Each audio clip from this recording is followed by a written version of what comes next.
반갑습니다. 우리 옆에 계신 분과 함께 샬롬 사랑합니다로 한번 인사 나눠볼까요? 샬롬 사랑합니다. 샬롬 사랑합니다. 사랑합니다.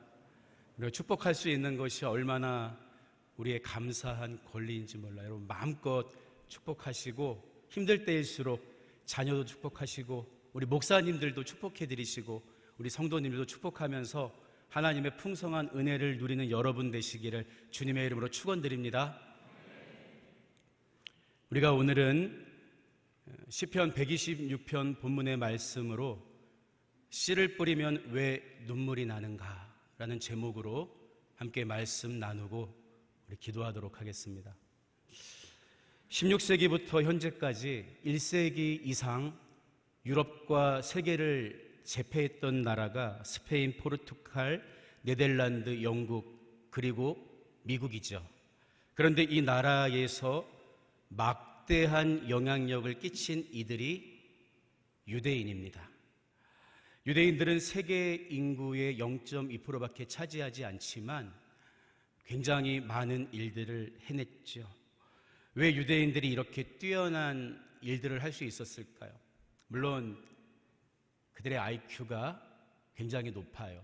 하지만 우리나라를 비롯한 동북아시아에 있는 국가 국민들의 IQ도 그에 못지않게 높다고요. 단순히 머리가 좋다는 말로만으로는 설명할 수 없는 무언가가 유대인들에게 있는 거죠.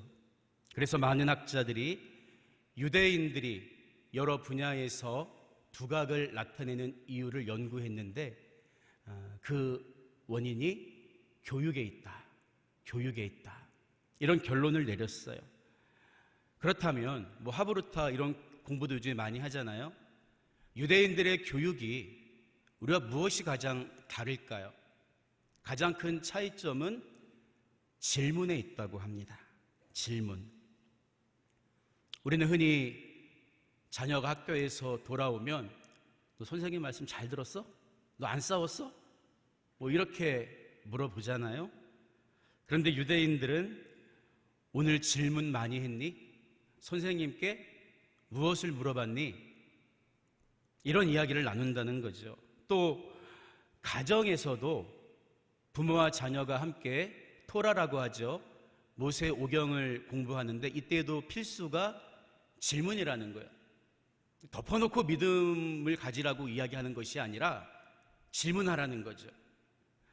이처럼 좋은 질문이 사람을 성장시키는 촉매제가 되는 거예요. 그래서 프랑스의 계몽사상가인 볼테르는 사람을 판단하려면 그의 대답이 아닌 질문을 살펴봐라, 이런 말을 하기도 했던 거죠. 우리가 오늘부터 하나님 오늘도 살아계십니다 라는 주제로 연합성회를 시작하는데 우리도 이쯤에서 질문을 던져야 하는 거예요. 왜 이 시점에서 하나님 오늘도 살아계십니다, 너무나 당연한 얘기잖아요. 모르는 사람 있습니까? 적어도 그리스도인들 중에. 그런데 왜 이 시점에서 하나님 오늘도 살아계시냐고 묻는 거냐는 거예요. 간단합니다. 마치 하나님 살아계신 것처럼 느껴지지 않는 게 지금 우리가 살고 있는 이 세상의 모습이기 때문 아니겠습니까? 교회와 성도, 목회자들에 대한 세상의 신뢰도는 계속해서 바닥을 치고 있어요. 그리고 2년 동안 교회의 모습은 제자리 걸음을 하다 못해 뒷걸음질 쳤죠. 신앙의 다음 세대들인 교회 학교 학생들이 반 이상이나, 우리 교회 같은 경우도 교회를 나오지 못하고 세상으로 돌아가고 있는데 수수방관해야 하는 상황입니다. 이런 틈을 타서 진리의 상대성을 주장하는 포스트 모더니즘 사상과 철학이 길이요 진리요 생명이신 예수님만을 믿고 따르는 우리의 신앙마저도 위협하고 있는 것이 이 세대의 모습이 아닙니까? 이렇게 많은 사람들이 교회의 위기, 신앙의 위기를 말하는 이때 하나님, 꼭 필립 얀시 책 제목처럼 내가 고통당할 때, 우리가 고통당할 때, 교회가 고통 가운데 있을 때 하나님 어디 계십니까? 하나님 살아 계십니까? 묻고 싶잖아요. 많은 사람들이 이렇게 안타까워하는 시대에 혹시 하나님은 성경책 안에서만 놀라운 기적을 보여주시고 현실에서는 아무것도 못하시는 분은 아닙니까? 그런데요, 성경을 읽다 보면 우리 신앙의 선배들 역시 우리와 똑같은 고민을 했다는 것을 발견하게 됩니다. 이런 질문으로부터 자유롭지 못했어요.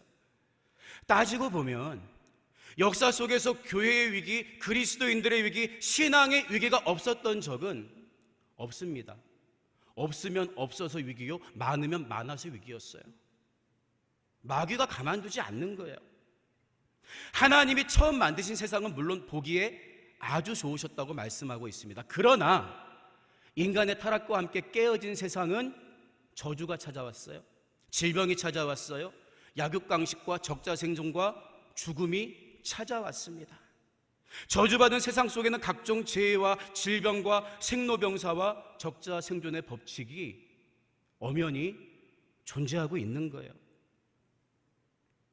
그래서 시편 73편을 보면 시인이 이는 내가 악인의 형통함을 보고 오만한 자를 질투하였음이로다. 악인이 잘 되는 거예요. 의롭지 못한 게 의로운 채 둔갑하고 있는 거예요. 얼마나 마음이 아팠습니까? 하박국 선지자조차도 이런 질문을 던졌죠.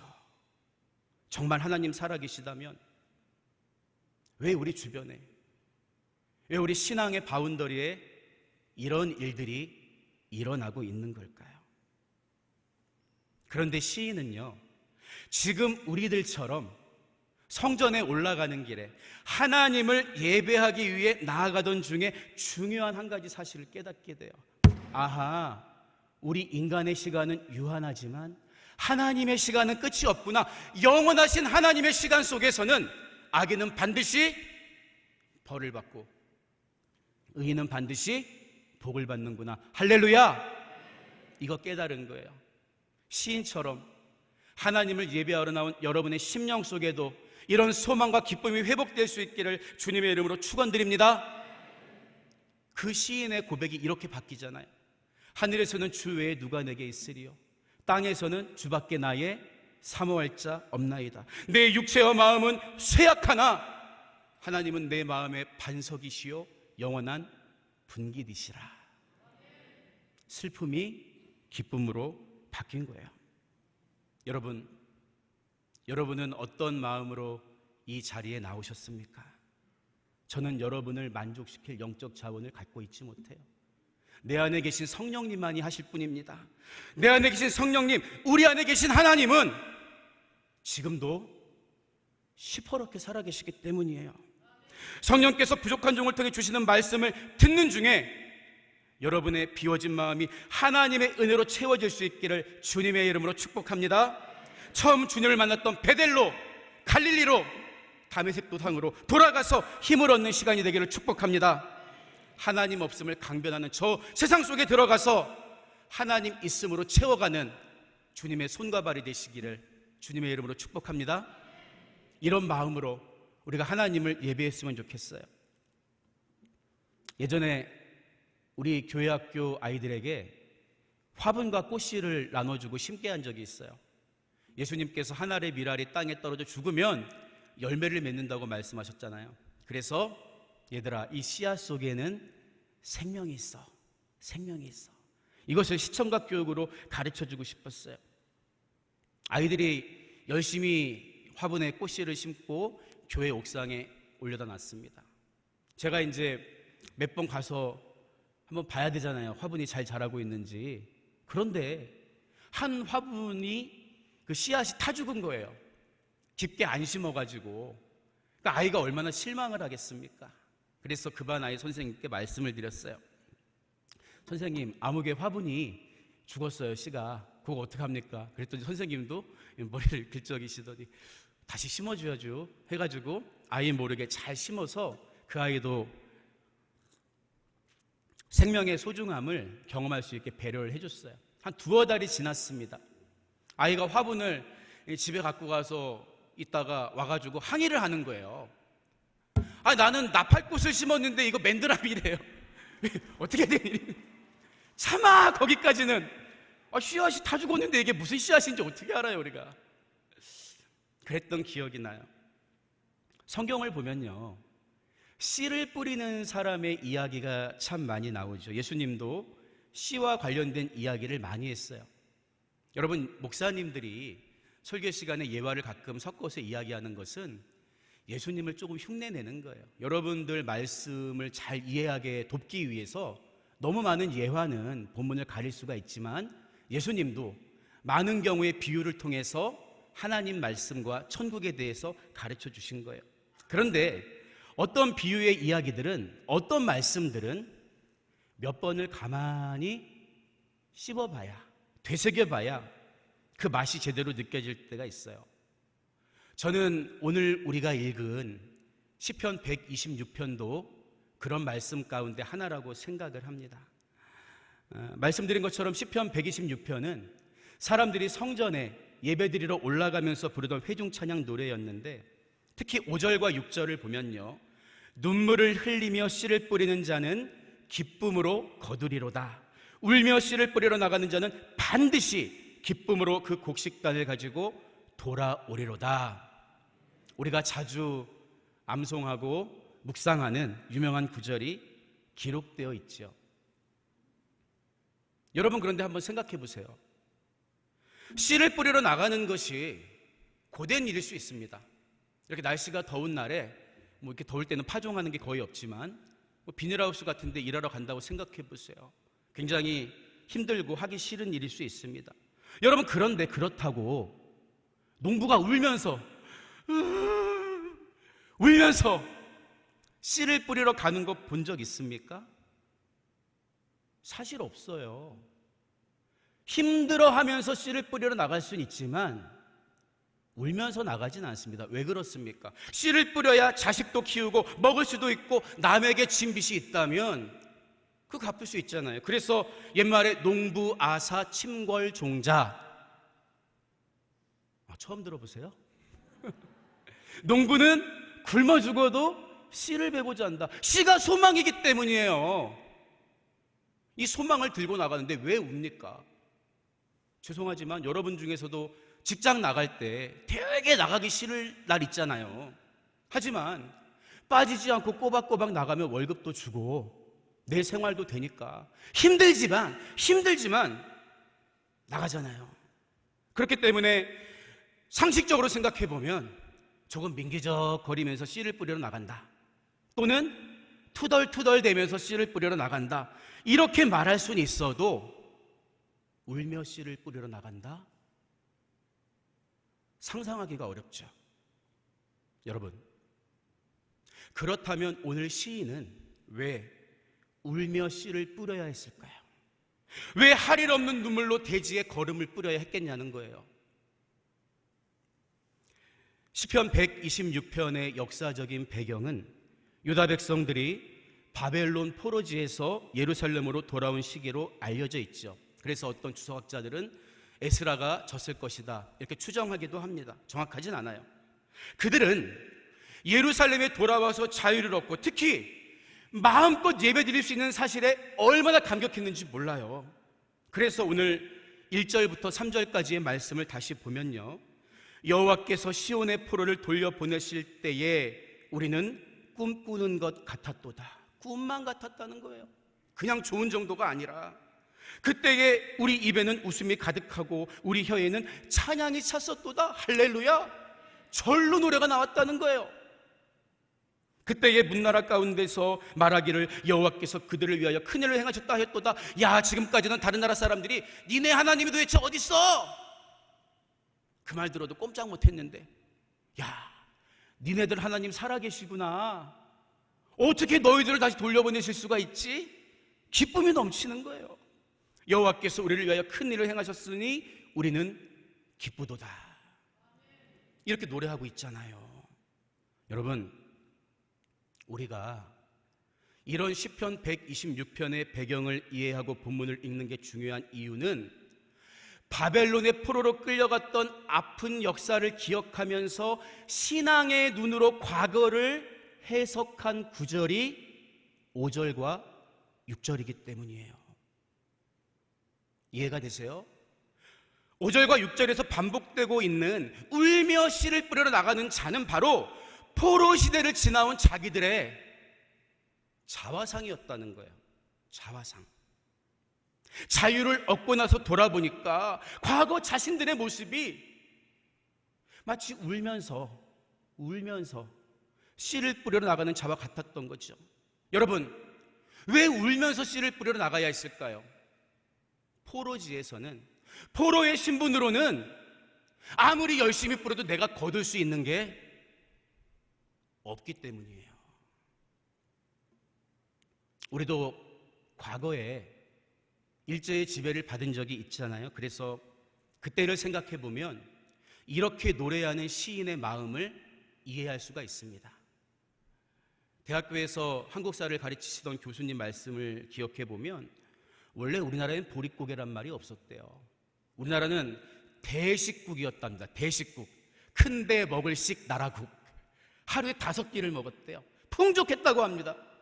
그런데 보릿고개란 말이 왜 생겼냐 하면 일제시대 때 그 일본 놈들이 철도 깔아놓고 다 뺏어가서 씨를 뿌려도 먹을 게 없는 거예요.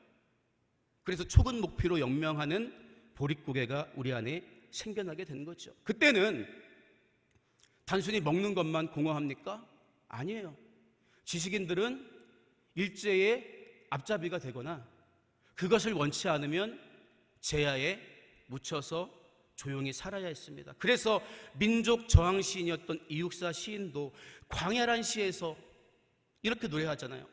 지금 눈 내리고 매와 양기 홀로 아득하니 내 여기 가난한 노래에 씨를 뿌려라. 다시 천고의 뒤에 백마 타고 오는 초인이 있어 이 광야에서 목 놓아 부르게 하리라. 지금은 할 수 없어요. 눈이 내려요. 매와 양기만 그냥 흩날리고 있는 거예요. 그래서 훗날을 기억하고 있는 거죠. 이처럼 아무리 열심히 씨를 뿌려도 무엇 하나 내 마음대로 거둘 수 없는 것이 시인이 처해 있던 포로 생활이라는 현실이었다는 거죠. 여러분, 그런데 우리가 흔히 창살 없는 감옥이라는 말을 쓰잖아요. 가만히 묵상해 보면요, 사실 우리 인생이 비슷해요. 큰 차이가 없어요. 우리 주변에는 아무리 애를 써도 달라지지 않는 이 현실을 보면서 속으로 울면서 씨를 뿌리는 분들이 사실 얼마나 많이 있습니까?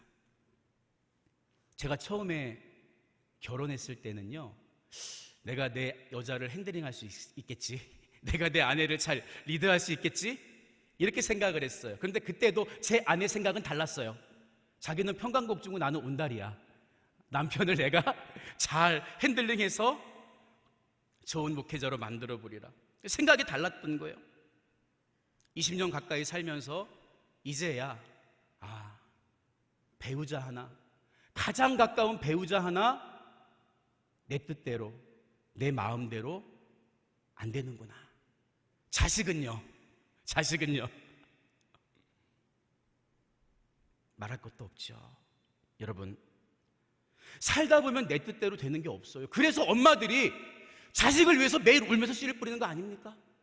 그래서 아빠들이 울면서 가족들을 위해서 매일 땀을 흘리는 거 아닙니까? 이게 바로 울며 씨를 뿌리는 자의 심정이에요. 아마 이 자리에 계신 분들 중에 이렇게 울면서 씨를 뿌려보지 않은 분들은 아마 안 계실 거예요.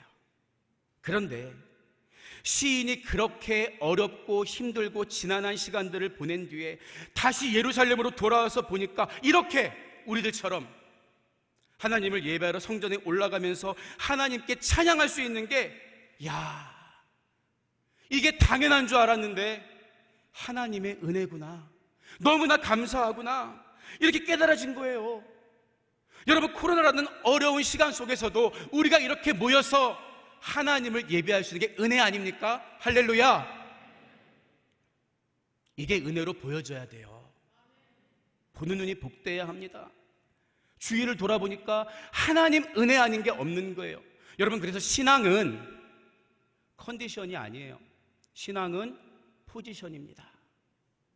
여러분, 울면서 씨를 팽개치는 사람이 있어요. 컨디션 나빠서 못하겠네, 상황이 안 따라줘서 못하겠네. 단을 거둘 수가 없어요. 신앙은 컨디션이 아니라 포지션입니다. 여러분, 울면서 순종하면서 끝까지 씨를 뿌린 사람, 그가 마지막에는 기쁨으로 단을 거두는 거예요. 그래서 여러분, 성경이 말하는 인내는 항상 소망과 짝을 이루고 있습니다. 인내는 연단은 소망을 이루는 줄 알미로다. 여러분의 인내가 소망의 밑거름이 되기를 주님의 이름으로 축복합니다. 우리 신앙에 우직함이 있어야 되는 거예요. 요즘 사람들이 어른 젊은이 할 거 없이 주식을 좋아하잖아요. 그런데 평균 13일이래요. 주식을 사가지고 가지고 있다가 파는 날이 13일 동안 올랐나 들여다보다가 파는 거죠. 근데 신앙생활을 이렇게 하려는 분들이 덜어 있어요. 조금 기도해보고 안 되면 하나님 돌아가셨나? 하나님 내 기도만 안 들으시나? 저 김 집사님 기도는 잘 들으시는데 말이야. 쉽게 포기하는 분이 있어요. 제가 29에 감리교 신학대학원에 처음 입학했을 때 우리 어머니께서 평생 기도가 응답되었다고 좋아하시던 그 모습이 아직도 눈에 선해요. 30년을 기도한 어머니의 평생 소원이 응답된 순간이었죠. 신학교에 들어가서 동기들끼리 어떻게 신학교에 오게 됐는지 간증을 나누는데요. 죄송해요. 어떤 동기는 서울대 나와서 유학을 가려다가 부르심 받고 끌려온 동기가 있어요. 저는 그냥 턱이 빠지게 쳐다보고 있는 거예요, 이렇게. 또 어떤 동기는 대기업을 다니다가 하나님의 부르심을 받고 바로 온 동기가 있는가 하면 사법고시 1차 패스하고 그거 팽개치고 온 동기가 있는 거예요. 너무 쥐구멍에 숨고 싶은 거예요. 그분들은 뭔가 손에 쥐고 있던 이 커다란 금덩이를 다 던져버리고 주님의 일을 하겠다고 왔는데 저는 덤으로 온 것 같았거든요. 저를 소개할 때 그래서 저는 젖은 쓰레기 같은 삶을 살다가 왔습니다. 이렇게 얘기할 수밖에 없었어요. 예전에 지금처럼 분리수거 안 할 때 젖은 쓰레기라고 있어요. 다 아시죠? 재활용 불가. 대학교 때 별명이기도 했고요. 그런 저를 하나님이 고치시고 재활용해 주신 거예요. 돌아보면 모든 것이 은혜이고 살아계신 하나님의 은혜요, 포기하지 않고 눈물로 씨를 뿌린 우리 부모님의 기도의 열매입니다. 뭐 그렇다고 해서 제가 어렸을 때부터 막 산 건 아니에요. 저도 어릴 적에는 목사가 되려는 마음은 있었어요. 태어나 보니까 할아버지가 장로님이시고 아버지가 감리교 목사님이셨거든요. 그래서 당연히 저도 크면 목사가 된다, 그렇게 생각을 했었죠. 하지만 나이가 들면서 점점 신앙생활과 멀어졌고 고등학교를 졸업하고 일반 대학교에 들어가서는 데모만 맨날 하러 다니는 이 선배들하고 어울리면서 아예 신앙과 담을 쌓고 지냈습니다. 그때 얘기를 잠깐 드리면요, 뭐 완전히 그냥 세상적으로 볼 때는 폐인에 가까웠죠. 담배는 하루에 기본 2갑, 소주는 뭐 먹으면 뭐 그냥 4-5병. 그때 도수는 지금보다 훨씬 셌습니다. 하지만 정말 심각한 문제는 세상의 철학과 이론을 공부하면서 점점 하나님을 부정하는, 하나님 없는 그런 삶을 살게 됐다는 거예요. 그런 삶을 살다 보니까 아버지가 목회하시던 교회에 한 번은 사법경찰들이 저를 잡으려고 온 적이 있어요. 여러분, 그 경찰이 굉장히 바쁘시잖아요. 아무나 안 잡으러 다닙니다, 경찰은. 그렇죠? 제가 이래봬도 어디 가서 꼬리는 잘 안 해요. 그래서 집에 반년 정도 못 들어가고 도망 다니던 생활을 한 적이 있어요. 그때 같이 도망 다니던 후배가 지금 민주노총 위원장을 하고 있더라고요. 한 번은 학교에서 등록금을 깎아달라고 단식을 한 적이 있습니다. 17일 동안 밥을 안 먹고 독하게 그냥 등록금 깎아달라 하면서 그냥 단식을 했어요. 그랬더니 기독교 동아리 회장들이 찾아온 거예요. 총학생회실에. 야, 우리가 그리스도인들인데 어떻게 밥을 그렇게 안 먹고 회장단들이 있는데 우리가 가만히 있을 수 없어서 뭐 도와줄 거 없나 하고 찾아왔대요. 근데 그냥 뭐 별로 도와줄 거 없는데 안 가요. 배고파 죽겠는데 뭐 어쩌고 저쩌고 어쩌고. 눈치를 보니까 전도하려고 하는 거예요. 전도하려고. 근데 제가 보통 우리 아버지가 목사님입니다. 그러면 그냥 그러세요? 하면서 그냥 돌아가거든요. 근데 제가 우리 아버지 목사님이에요. 저 교회 다녀 얘기했는데도 그 CCC 순장 한 명이 안 가고 끈덕지게 남아있는 거예요. 저한테 그래서 구원의 확신은 있으세요? 구원의 확신은 있으세요? 이렇게 물어보는 거예요. 굉장히 식상한 질문이잖아요. 20년 넘게 교회를 다녔잖아요. 아버지가 목사님이잖아요. 나름대로 성경에 대한 지식이 있잖아요. 그런데 아멘, 저는 오늘 죽어도 천국 갈 믿음이 있습니다. 이 말이 제 입에서 나오지 못하는 거예요.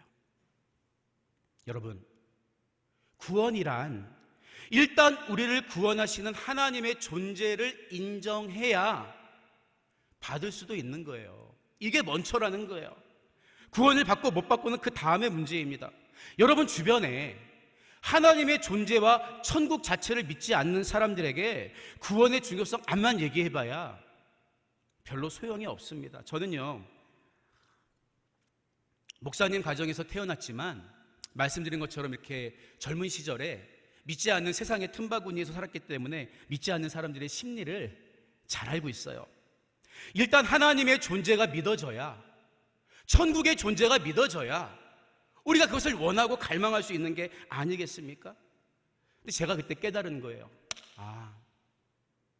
20년 넘게 교회를 다녔는데 성경 말씀도 알고 있다고 생각했는데 저처럼 교회와 기독교 가정이라는 울타리 안에 머물기만 하면서 실제로는 살아계신 하나님을 만나본 적이 없는 나 같은 사람이 너무나 많구나. 너무나 많구나. 그런 생각을 하게 됐습니다. 그랬던 제가 살아계신 하나님을 만나고 새 사람이 된 것은 악도 선용하시는 하나님의 은혜 덕분이었어요. 말도 많았던 밀레니엄이 시작되고 한 해가 지난 2001년 여름이었죠. 우리 교회에서 여름 성경학교를 하는데요, 교사 자리가 하나 부족했나 봐요. 그래도 목사 아들이니까 뭘 시키면 흉내는 내겠지, 그런 생각을 했는지 부장 선생님이 정구윤 형제 한 반 좀 맡아줘, 부탁을 하더라고요. 뭐 어렵습니까? 알겠다고 얘기를 했죠. 근데 그날 저녁에 우리 학생의 선배가 이사를 간다는 거예요. 비가 막 오는데. 그래서 서울 신림동에 있는 그 산동네에 가가지고 밤 늦게까지 이삿짐을 날라줬습니다. 배가 고프니까 이사하는 날 뭐 먹어요? 이사하는 날 짜장면 먹죠. 짜장면. 볶음밥이라고 하시는 분들 개인 취향을 존중해 드립니다. 전 짜장면을 먹었어요. 짜장면만 먹습니까? 짬뽕 국물에 이렇게 좀 하다 보니까 비도 오지요. 얼마나 분위기가 구슬픕니까? 시간이 가는 줄 몰라. 내일이 무슨 날이라고요? 여름 성경학교 하는 날인데 자정이 훨씬 넘어버린 거예요. 새벽 거의 뭐 2-3시가 된 거죠. 그래서 그 만취한 상태에서도 귀소 본능이 생겨서 선배가 잡아준 택시를 타고 집으로 가긴 갔어요. 가긴 갔죠. 내일 일은 난 몰라요. 그냥 집으로 갔어요. 그런데 집에 도착했는데 지갑을 떨어뜨렸는지 돈이 없는 거예요. 택시비를 줘야 되는데 그 술에 취해서 막 인사불성이 된 상태에서도 내가 버티면 어떻게 되지 않을까, 그냥 가만히 있었어요. 그냥 이렇게 가만히처럼. 그랬더니 택시 운전사 아저씨가 제 주머니에 손을 쑥 집어넣어가지고 전화기를 꺼내더니 아빠 사가지고 전화를 딱 거는 거예요. 그때가 한 새벽 4시 정도 됐나요? 새벽 기도 가시려고 이렇게 준비하고 계시던 아버님이 왜 모르는 아저씨 전화가 와가지고 아들 전화죠. 받았는데 모르는 아저씨가 대개 아들이 지금 술이 이렇게 돼가지고 택시비도 안 내고 말이야 막 소리를 지르고, 아버님이 새벽 기도 가시다 말고 우산을 쓰고 정류장으로 오셔가지고 택시 아저씨한테 죄송하다고 정중하게 사과하시고 저를 데리고 집으로 걸어가십니다. 그 상황에서도 제 머리는 빠르게 돌아갔어요. 아, 내가 뭐라고 얘기를 해야 안 혼날까? 내가 뭐라고 얘기해야 이 상황을 무마할 수 있을까? 집으로 이제 들어가는데 아버지 사실은, 근데 그 말을 하는데 갑자기 눈에 번개가 번쩍 띄는 거예요. 아버지가 분을 참지 못하시고 그냥 귓방망이를 치신 거예요. 나가! 지금 이렇게 들어왔는데 나가! 그러니까 어떻게 해야 되지? 이게 어떻게 해야 돼요? 근데 마음속에 악한 마음이 생기더라고요. 제가 잘못했잖아요. 사실 죄송한 표현이지만 그 당시로서 표현을 하자면 우리 아버지 직업이 목사님인데 직업인으로서 부끄럽게 만들어드렸잖아요, 제가. 근데 미안한 마음이 안 들고 그래 내가 온전히 발을 다 담그지 못했다. 세상과 교회 이 둘 중에서 한쪽이 발을 담그고 있었는데 세상으로 그냥 가야겠다. 그냥 운동 열심히 하는 선배들이나 따라다니면서 정치나 해야겠다. 이런 마음이 드는 거예요. 그래서 그래서 가방 싸고 나가는데 어머니가 잡으신 거예요. 어머니가. 여러분, 분노했을 때 말하지 말라는 말이 있죠. 굉장히 중요한 것 같아요. 근데 어머니가 잡아주시면서 구윤아 앉아봐. 왜 그러니? 그렇게 하루가 지났어요. 근데 여전히 제 마음속에는 뭔가 찜찜한 게 있잖아요. 내가 너무 죄송하고, 당연히 여름 성경학교는 빵꾸를 냈고요. 근데 그때 수원에 있는 흰돌산 기도원에서 청년 부흥회를 하는데 거기를 갔다 오라는 거예요. 잘 됐다. 내가 잘못한 게 맞는데 여기 한번 가드리면 상쇄가 되겠지. 저는 원래 거기에 갈 사람이 아닙니다. 그런데 잘못을 했기 때문에, 그래서 하나님이 악을 선용하신다는 거예요. 나는 너무 잘못했어요. 그래서 이번 한번 가드리면 다음엔 나한테 뭐라고 안 그러겠지. 그런 마음으로 수원에 있는 흰돌산 기도원에 갔습니다. 연세중앙교회를 담임하시는 윤석전 목사님이 집회를 인도하고 계셨어요. 그런데 이상하게도 혼자 그 많은 청년들이 모인 자리에 혼자 앉아있다 보니까 그런 마음이 들더라고요. 금식을 한번 해볼까? 제가 그런 마음이 들 상황이 아닙니다. 믿음이 없었기 때문이죠. 근데 그런 마음이 드는 거예요. 그래서 기도원이 1층, 2층 굉장히 가보신 분들 아시겠지만 넓은데 2층 저 뒤에, 기둥 뒤에, 그 뒤에 숨어서, 그 목사님이 굉장히 목소리가 크거든요. 저보다 훨씬 커요. 이 목사님이 절대 내 수면을 방해하지 못하게 하리라 이 마음을 먹고 기둥 뒤에 앉아 있는데, 그 찬양팀, 우리 오늘 성곽교회 찬양단도 너무나 은혜롭게 찬양을 잘해주셔서 감사한데, 그 찬양을 듣는데 이상하게 마음이 슬퍼지는 거예요. 내가 지금까지 뭐라고 살았지? 그리고 말씀드렸던 그때 그 CCC 순장이 물어봤을 때 내가 왜 그때 대답 못했지? 그냥 거짓말로라도 나 구원의 확신이 있어요. 대답하고 넘어갈 걸. 왜 그때 내가 말을 못했지? 그런 제 자신의 초라함이 보이기 시작하는 거예요. 그리고 이런 저를 품고 살아오신 우리 엄마 아빠가 너무 불쌍하다. 그때는 뭐 믿음이 생긴 게 아니에요. 일단 인간적으로 내가 우리 엄마 아빠한테 너무나 못할 짓을 했다, 불효했다, 이런 마음이 드는 거예요. 기도 시간에 기도를 하는데 꾹꾹꾹꾹 하는데 이상하게 혀가 말리는 거예요. 저는 누구랑 같이 갔다고요? 혼자 갔잖아요. 뭐 궁금한 걸 물어볼 사람, 다른 교회들은 막 수십 명씩 청년들이 와가지고 서로 기도도 해주는데요. 나중에 알게 됐습니다. 하나님이 방언의 은사로 나를 만나주셨구나. 마음이 뜨거워지는 거예요. 찬양을 부르면서. 그래서 두 손 들고 하나님 정말 살아계시다면, 아니 우리 아버지 어머니 제가 볼 때는 나쁜 분이 아니셨어요. 이런 말하면 좀 이상하지만, 왜 이런 얘기를 하면 어디 가서 사기칠 분이 아니에요. 그런데 그분이 밤낮으로 교회에 나가가지고 주님을 찾는다면 주님 정말 살아계신 거 아니에요. 없는 분에게 가서 그럴 거 아니잖아요. 우리 어머니 아버님이 좀 약간 좀 보살펴 드려야 되는 분이 아니라면, 하나님이 정말 살아계시면 저도 좀 한번 만나주세요. 꺼이 하면서 그런 기도를 드리는데, 제가 의도하지 않은 동작과 표현으로 하나님이 제 온몸을 어루만져 주시는 거예요. 때로는 부드럽게, 때로는 격려하듯이 너무나 사랑스러운 손길로 저를 만나주시는 거예요. 기쁨의 눈물이 터져 나왔습니다. 한반도에 잃어버린 양에게로 가라. 그때 하나님이 저에게 주신 음성이었어요. 저처럼 살아계신 하나님을 만나지 못해서 교회라는 울타리 안에서 10년, 20년, 30년 신앙생활을 해왔음에도 불구하고 구원의 확신이 없는 사람들이 너무나 많이 있다. 나의 마음이 너무 아프니 한반도에 잃어버린 양들에게로 가라.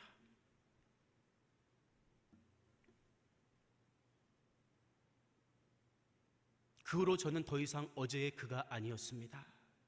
기도원 문을 나서던 날 저를 기다리시던 어머님의 미소 위에 하얗게 부서지던 햇살, 그리고 마치 이산가족 상봉한 것처럼 얼마나 엄마를 세게 끌어안았는지, 아빠를 세게 끌어안았는지, 그 머리에 시원한 바람이 부는데요, 그게 꼭 껄껄껄 웃으시는 하나님 웃음소리처럼 들리더라고요. 하나님 시퍼렇게 살아계시구나, 나를 만나주셨구나, 너무나 기뻤던 거예요. 여러분, 척박한 포로지에서 돌아와 이런 귀한 인생의 깨달음을 얻은 시인이 확신에 찬 신앙의 고백으로 들려주는 노래가 바로 이 구절이에요. 눈물을 흘리며 씨를 뿌리는 자는 기쁨으로 거두리로다. 울며 씨를 뿌려 나가는 자는 반드시 기쁨으로 그 곡식단을 가지고 돌아오리로다. 할렐루야! 여러분에게도 이 말씀이 응하시기를 주님의 이름으로 축복합니다. 우리가 끝까지 포기하지 않고 하나님을 신뢰하지 않으면서, 신앙은 뭐다? 컨디션이 아니라 포지션이다. 신앙의 자리를 지키고 눈물로 씨를 뿌린다면 하나님은 하나님의 때에 반드시 기쁨으로 단을 거두게 하십니다. 여러분, 이처럼 신앙의 포지션을 가지고 울며 씨를 뿌리는 자에게 주시는 최고의 은혜가 뭡니까? 오늘 본문에 의하면 기쁨으로 단을 거두는 거예요. 그 기쁨이 얼마나 큰지, 지난날 울면서 씨를 뿌렸던 거 은혜요. 그것도 감사한 거예요. 그래서 성장할 수 있었던 거예요. 그래서 내 짝을 만날 수 있었던 거예요. 여러분, 그럼 제일 억울한 사람이 누굴까요? 남들이 울 때 같이 씨는 뿌리는 척은 했는데 중간에 견디지 못하고 거두는 자리에는 배제된 사람, 얼마나 안타깝습니까? 우리는 절대 그런 사람 되면 안 되는 거예요. 그렇다면 어떻게 기쁨으로 단을 거둘 때까지 우리는 믿음의 경주를 경주할 수 있겠습니까? 이게 중요하잖아요. 성경은 두 가지를 우리에게 요구하고 있습니다. 첫 번째는 디모데후서 2장 5절을 보면, 경기하는 자가 법대로 경기하지 아니하면 승리자의 관을 얻지 못할 것이며, 이렇게 이야기하고 있어요. 여러분, 개주에서 암만 빨리 가고 싶어도 바톤 떨어뜨리면 돼요, 안 돼요? 모르세요? 다시 더 쉽게 물어볼게요. 경주할 때 바톤 떨어뜨리면 안 돼요, 안 돼요? 안 되죠. 잘하시네요. 법대로 경기해야 되는 거예요. 급하다고 내 마음대로 하면 안 돼요. 요즘엔 변칙된 기독교가 너무나 많습니다. 너도 옳고 나도 옳다 그러면서 우리는 신앙의 선배들이 우리에게 전해준 그 복음의 바톤을 그대로 이어받아서 다음 세대에 전달해 줘야 할 책임이 있는 거예요. 이게 기독교가 2000년 동안 생존해온 방식입니다. 내가 받은 것과 다른 것을 전해주려고 하면 안 되는 거예요. 여러분, 그런데 신앙의 법 중에 제일 큰 게 뭘까요? 주님 닮은 사랑의 마음으로 행하는 것이 아니겠습니까? 예수님이 우리를 소금과 빛으로 불러주셨는데 우리를 왜 소금과 빛으로 불러주셨습니까? 뭐 인기 얻으라고요? 사람들에게 영광 가로채라고요? 아닙니다. 이같이 너희 빛이 사람 앞에 비치게 하여 그들로 너희 착한 행실을 보고 하늘에 계신 너희 아버지께 영광을 돌리게 하라. 할렐루야. 우리는 아무리 힘들어도 우리의 포지션을 잊어버리면 안 되는 거예요. 내가 어떤 바톤을 부여받았는가를 망각하면 안 되는 것입니다. 요즘 우리가 유례없는 팬데믹 시대를 겪고 있지만 사실 역사를 돌아보면 인류의 역사 속에 질병과 어려움과 재해가 없었던 적이 있었을까요? 없습니다. 그런데 연세대학교에서 기독교 교양학을 가르치는 김학철 교수의 말에 따르면 교회와 그리스도인들이 사람들에게 신망을 얻었던 시대는 역설적으로 지금과 같은 팬데믹 시대였다고 이야기합니다. 기독교가 AD 393년 로마의 국교가 되잖아요. 그런데 그 전이었던 2세기 중후반에는 안토니우스 역병이라는 병이 그 일대를 다 집어삼켰어요. 그리고 3세기 후반에는 키프리니아스 역병이 로마 전역을 무려 15년 동안이나 휩쓸었다고 합니다. 치료법이 있었겠습니까? 아니요. 그냥 사람 죽으면 내다 버리는 거예요. 그래서 가족들의 시체까지도 그냥 길거리에 버릴 수밖에 없는 사람들이 부지기수였다고 합니다. 그런데 그런 시대에 그리스도인들이 얻은 별명이 뭔지 아세요? 위험을 무릅쓰는 자. 왜요? 환자들에게 다가가서 물과 음식을 주고 돌봄의 연대를 실천했기 때문에 사람들에게 오히려 그 시대에 저 사람들은 정말 예수님 닮은 사람들이야, 저 사람들은 정말 사랑이 넘치는 사람들이야, 인정받았다는 거죠. 여러분, 이처럼 아무리 힘들어도 우리는 하나님 사랑과 이웃 사랑이라는 우리에게 주어진 가장 큰 계명을 잊어버려서는 안 되는 거예요. 기쁨으로 단을 거두는 두 번째 비결은 중도에 포기하지 않고 끝까지 우직하게 힘써 수고하는 것입니다. 여러분 보세요. 믿음으로 사는 게 요즘에 힘들다고 말하지만 초기 그리스도인들만큼 힘들었겠습니까? 예수 믿는다는 이유로 고발당해서 재산을 몰수당하고 빼앗겨도 항의조차 못하고 사자밥과 인간 등불이 되어서 순교의 길을 걸어가야 했던 우리 신앙의 선배들보다 힘들었겠냐는 거예요. 그런데 그 시대에 예수님의 칭찬을 들었던 교회 두 교회가 있죠. 어떤 교회입니까? 서머낫교회와 빌라델피아 교회이죠. 그런데 이 두 교회는 공통점이 있는 거 아세요?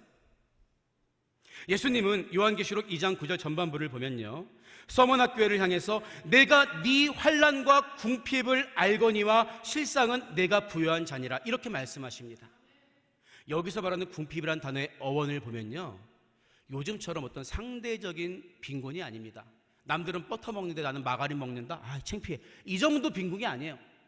빌어먹지 않고서는 연명할 수가 없는, 남의 도움을 받지 않고서는 목숨을 부지할 수 없는 궁핍이 서머낫교회 교인들이 처한 궁핍의 실체였다는 거예요.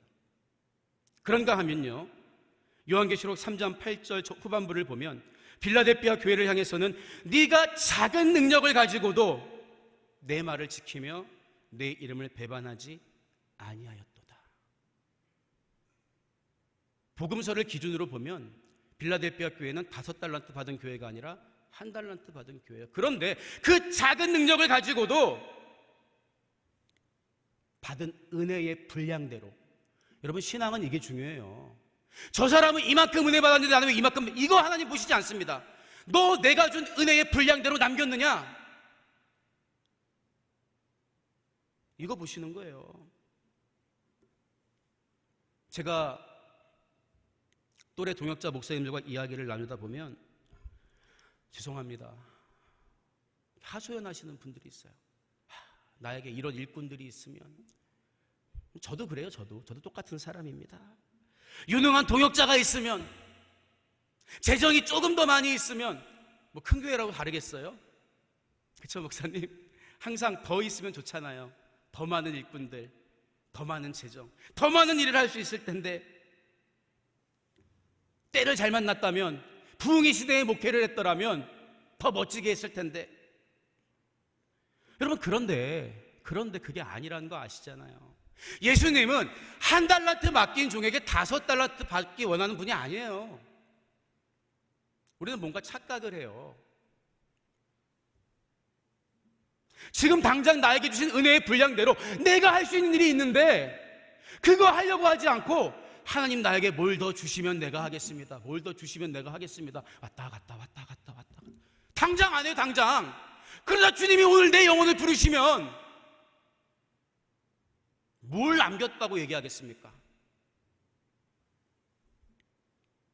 힘써 수고한다는 것은 양적으로 많은 것을 하는 것을 의미하는 것만이 아니에요. 나에게 주신 달란트대로 내가 이것만큼이라도 남기리라. 나에게 주신 영혼이 1명이라면 내가 이 한 영혼만큼은 마귀의 아가리에 빼앗기지 않는 주님의 자녀로 만들리라. 왜 이런 비전 품지 않으십니까? 내 속회원들 이 어려운 시대에 믿음 잃어버리지 않게 지키리라. 이런 게 비전이 되어야죠. 나에게 맡겨주신 영혼들. 여러분, 그렇다면 우리도 남과 비교하거나 상황으로 인해 낙심할 게 아니라, 하나님 어디 계시냐고, 하나님 살아계시냐고 절망할 게 아니라, 내가 받은 능력대로 당장 해야 하는 거, 당장 할 수 있는 거 해야 하지 않겠습니까? 저마다 받은 은혜의 분량대로 교회를 섬기고 신앙의 다음 세대를 위해서 울면서라도, 변화가 없어도 씨를 나가서 뿌리는 게 이 시대에 우리들이 회복해야 할 예레미야의 영성이 아니겠습니까? 그래서 디모데후서 2장 6절은 수고하는 농부가 곡식을 먼저 받는 것이 마땅하니라 분명히 말하고 있는 거예요. 우리가 법대로 경계하고 힘써 땀 흘려 수고하면 하나님은 반드시 기쁨으로 단을 거두게 하십니다. 제가 신학생 때요, 홍천에 있는 유기농 작물을 재배하는 교회에 탐방을 간 적이 있어요. 그래서 할머니 권사님들이 작물을 참 열심히 심으셨습니다. 그런데 그해 여름에 찾아온 태풍 루사가 아주 그냥 쑥대밭을 만들어 버린 거예요. 쑥대밭을. 할머니 권사님이 감자를 이렇게 쪄가지고 오셨는데 그거 먹기가 죄송스러울 정도예요. 그래서 제가 위로한답시고, 아이고 권사님 어떡해요, 열심히 씹으신 저 파들은 다 그냥 쓰러져 버렸는데 저 잡초들은 멀쩡하네요, 무심하게. 그랬더니요, 이 할머니 권사님이 저를 바라보시면서 이렇게 얘기하시는 거예요. 당연하죠. 파는 제가 키웠는데 잡초는 하나님이 키웠잖요. 저는요, 어떤 신학 강의를 들은 것보다 하나님에 대해서 더 잘 깨달을 수가 있었어요. 여러분, 성경은 사람이 마음으로 자기 길을 계획할지라도 그의 걸음을 인도하시는 이는 여호와시니라 분명히 말하고 있습니다. 모두가 절망을 말하는 때에, 하나님 살아계시지 않음을 말하는 때, 여러분 조금 멀리 보시기 바라요. 우리가 뉴스를 보고 사람들을 만나서 걱정을 나누다 보면요, 당장 세상 망할 것 같아요. 당장 교회 무너질 것 같습니다. 그러나 아무리 우리가 그런 위기를 만해도 하나님이 만드신 세상은 지금도 그분의 섭리 속에서, 그분의 다스림 속에서 밤이 되면 아침이 되고 여름이 지나면 가을이 오고 움직이고 있습니다. 여러분 멀리 보세요. 작은 하나님 말고 큰 하나님을 바라보시기 바랍니다. 지금도 일하고 계시는 하나님의 손길은 멈추지 않고 우리가 울며 씨를 뿌릴 때 반드시 거두게 하십니다. 예전에 많이 부르던 찬양 중에 오 신실하신 주라는 찬양이 있어요. 하나님 한 번도 나를 실망시킨 적 없으시고 언제나 공평과 은혜로 나를 이끄셨네. 근데 저는요, 은혜 받고 처음에 이 찬양을 막 부르는데 마음이 너무 아픈 거예요. 우리 집사람 이름이 엘인데 마음이 막 애리는 거예요. 왜 하나님이 나를 실망시키면 안 됩니까? 왜 우리는 그거를 찬양으로 불러가면서 보증을 받아야 합니까? 이미 아들 주셔서 너무나 비싼 값을 지불하시고 나를 사셨는데 왜 하나님이 나 실망시키면 안 되는 거요? 왜 하나님이 여러분 좀 실망시키면 안 되는 겁니까? 왜 그것을 당연하지 않게 여깁니까? 우리는 내가 이미 받은 은혜는 너무나 당연하게 여기고 내 손에 주지 못한 거, 갖고 싶은 거, 내 손에 없는 것에 대해서 원망하고 불평하는 고약한 습성이 있어요. 20년 전만 해도 서울의 삼각산에 가면은 금요일 밤에 개구리가 우는 소리가 아주 크게 들렸죠. 개굴 주여 주여, 개굴 주여 주여. 여기서 주여 하면 저쪽에서 주여 하고. 어머니 맨날 금요일마다 어디 가시나 했어요. 그분들이 자기 일상의 영역을 위해서 기도했겠습니까? 아니요. 지금보다 훨씬 못 살았지만 나라와 민족을 위해서 눈물로 씨를 뿌렸단 말입니다. 밤을 새워가면서. 그런데 어느 순간부터 말로는 한국 땅이 점점 척박해지고 있다고 하는데 눈물로 씨를 뿌리는 사람이 점점 사라지고 있잖아요. 여러분, 그러면 20년 뒤에 우리 신앙의 다음 세대들이 뭘 거둘까요? 누가 부흥의 시대가 끝났다고 해도 우리는 울고 싶더라도 절대 씨 뿌리기를 멈춰서는 안 되는 것입니다. 오늘 말씀을 마무리합니다. 우리는 여전히 8, 90년대 부흥의 시대를 그리워하고 있습니다. 그런데요, 기독교 역사를 연구하시는 분들은 8, 90년대 부흥의 시전 이전에 있었던 5, 60년대 교회학교의 폭발적 성장을 꼭 기억하라고 이야기합니다. 원인 없는 결과가 없죠. 그때 교회학교 다니면서 은혜 받았던 조문애기들이 8, 90년대에 어른이 되어서 고향집 문을 열고 들어가듯 교회 문을 열고 들어간 거예요. 부흥이 거저온 것이 아닙니다. 가난한 나라, 희망이 없는 나라, 못 사는 시대였지만 5, 60년대 선생님들이 눈물로 교회학교에 씨를 뿌렸을 때 그 열매가 8, 90년대로 찾아온 거예요. 그래서 하나님은 이사야에게 밤나무와 상수리 나무가 배임을 당하여도 그 그루터기는 남아있는 것 같이 거룩한 씨가 이 땅에 그루터기니라 가르쳐 주신 거지요. 여러분, 내가 거두지 못하면 우리 자녀가 거둘 수 있어요. 우리 자녀가 거두지 못한다 해도 신앙의 다음 세대가 거둘 수가 있습니다. 그 하나님의 때를 믿기에 우리는 오늘 내가 할 수 있는 일을, 내가 충성할 수 있는 일을 해야 하는 것입니다. 그래서 신앙이란 다 걷고 나서 돌아보는 거예요. 조금 가다가 돌아. 아닙니다. 하나님 신실하신 분이에요. 지금 이 시대에 여러분의 인생과 가정뿐만 아니라 우리 교회 공동체 안에도 큰 교회든 작은 교회든 얼마나 많은 어려움들이 있습니까? 그러나 주님이 다 아세요.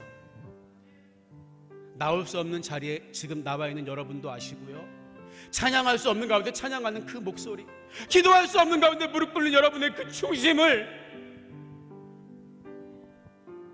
살아계신 하나님은 아십니다. 이 시간 첫사랑을 잃어버린 자, 첫사랑 회복되시기 바랍니다. 은사를 선용하지 못한 자, 교회의 덕을 세우기 위한 은사자가 되시기 바랍니다. 구령의 열정을 잃어버린 자들에게 주님의 심장이 회복되기를 주님의 이름으로 축원드립니다. 우리 이런 간절한 기대와 소망으로 살아계신 하나님께 우리의 마음을 찬양으로 고백하기 원합니다.